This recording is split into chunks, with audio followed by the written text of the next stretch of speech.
ఈ true with Buddha. దృశ్యకల్పితమైనటువంటి జగత్తును చూచి నేను మోసపోతున్నాను. And Buddha said, I am deceived by this ephemeral ఈ transient దేహ world. సంబంధమైనటువంటి సంబంధ బాంధవ్యం చూచి నేను మురిసిపోతున్నాను. I am just enchanted by the body relationship.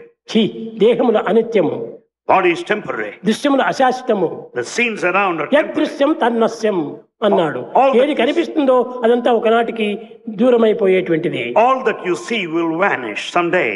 కనుక అంతి పెద్దల దగ్గరికి వెళ్ళాడు. He visited all elders. మహనీయులందరినీ దర్శించాడు. In fact, he visited many. వారు చెప్పిన బోధనని విన్నాడు. He paid heed to their teachings. గ్రంథములంతా చదివాడు. He has gone through texts. ఏమీ అతనికి తృప్తి కలగలేదు. He was not satisfied. అప్పుడు ఆ గ్రంథమును పారవేశాడు. He brushed aside all the ఈ books. పెద్దలు చెప్పినటువంటి విషయాలంతా దూరం చేసుకున్నాడు. All the teachings he has forgotten. నా కంటికి కనిపించేటువంటి ఐదే, What I see or find. అదే శబ్దము, స్పర్శ, రూప, రస, గంధం. ఈ పంచభూతములు పరమాత్ముడు ప్రసాదించినటువంటివి. The five senses and the five elements are God's gifts. ఈ పంచభూతములను నేను పవిత్రం కాల్చుకుంటే ఇదే నాకు నిర్వాణము అన్నాడు. If I experience the five elements and the five senses in a sacred way, ఆ that's liberation. పంచభూతములు